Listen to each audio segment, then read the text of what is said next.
Yo, what's up, Ippo fans? This is Rafael here from C Manga, and guess what? They just seem to keep dishing them out. Another chapter of Hajime Ippo, 998 Checkmate. So yeah, let's just get into this. Chapter was more of a talk and flashback, but it was still quite good. Um, just basically the round three's just ended. Obviously, what happened in the last one. Mike's looking back while he's walking, and he smirks.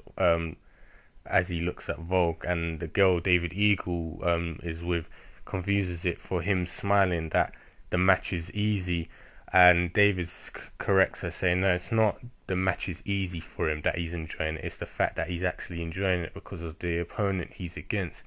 Then it goes to a flashback with David and Mike at an Olympic party few years back or something like that. Mike sulking outside because he didn't win a gold. David comes out now and he's trying to cheer him up, saying that it's not a party without you if you're out here, and he really believed that he would get that gold. And Max like, whoa, and he's like, tough luck. He's like, I can't believe that opponent squirmed all the way to the finals. And David's saying, well, I know you prefer these kind of battles of the minds, boxing matches or fighting styles, but that's just how they fight. So Mike's thinking or saying that, well, next time I fight them kind of boxers, I'll just ignore all their nonsense and punches by dodging them. But that isn't really what he wants. He's saying that's not the boxing he really enjoys. He said he wants to be in a match where it's really tense, that he has to think, predict, and use tactics against an opponent of similar skill, and using similar tactics to himself.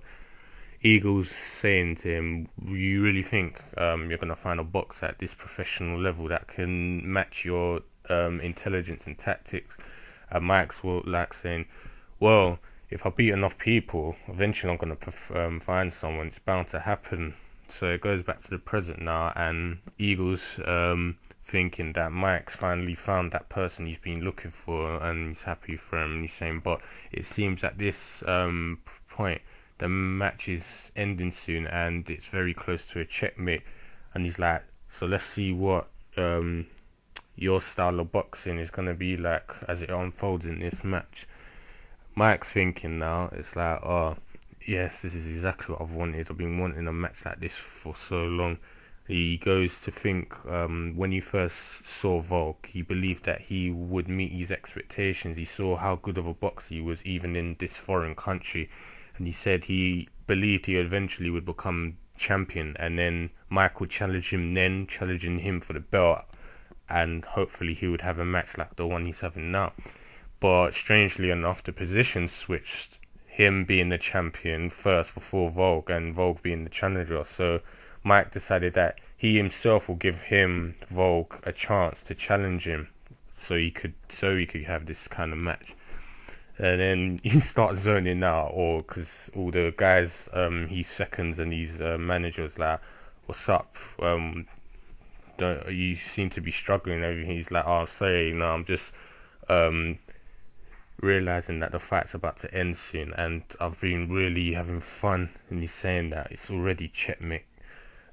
Shows a little scene with Ippo and Sendo. They all collapse and thinking, oh, this match is intense, blah blah. And Sendo's complaining again. So yeah, we go to Dankunichi now, and he asks Volk, do you see what's going on? Do you see it now? And he's like, yeah, I'm going to lose. And this shocks his two other assistants, and he's like, they're like, aren't you fighting evenly with the guy? And Dankunichi's like, regardless of how he's fighting now evenly, he's like, the stamina difference between him and Mike is so large that he can't keep up with him. After a while he's going to become so tired, and what do you call it, that it's going to affect his thinking process, and his reaction time is going to become a lot slower, so he's eventually going to become hit. Vogue's thinking now, I've already been down once. He's like, I can't rely on the decision to win this match, especially in enemy territory. So Dankanishi's thinking, so what, you're ready to risk it all? And he's like, remember that Mike's already got the high-in motion done. He's seen how you pivot your toes and feet. So that's already been exposed to him. So Vogue's like, so what, shouldn't I use it then, the high-in? And he's like, no, you'll definitely use it, but you're going to have to take a beating and endure through all of it. and then after you've managed to survive all of that, that's where hope will lie. So yeah, this fourth round starts, and Dan Kenichi's thing says out loud in his head, he's like, "Let the second swallow take flight," and the chapter ends there. So yeah, it was quite interesting because we see a bit of a backstory from Mike, that he wasn't actually the arsehole we originally all thought. That he, even though it was unfair advantage for Volk, he really wanted to fight him. So I don't think he intentionally pushed him into this match or whatever because there was another challenger. He really wanted to fight him from a long time before he even became champion. So yeah, that's nice to know. Another thing is interesting is just like Dan Kenichi and Volk have already predicted that it's checkmate for Mike, that I'm gonna lose, but he already seems to have, as we've been thinking, me and Reese, that he has some sort of backup. So it seems like he's got a second high end to throw, and I was praying he had something left, because I was thinking there's no way he could just go down and that's it again without even knocking Mike down. I'm expecting he has something else that's gonna throw off Mike. I'm praying this this helps him win, because I really think it's gonna be kind of bad if he just loses, and especially to Ippo and Sendo. I'd say their hopes of going to the world stage kind of ride on this match as well. So yeah, boy, it all comes down to, I'd say, the next two chapters. Maybe chapter 1000 is gonna be the big mashup chapter where the decider. And I'm expecting something big should happen for that. I mean, 1000 chapters. So yeah.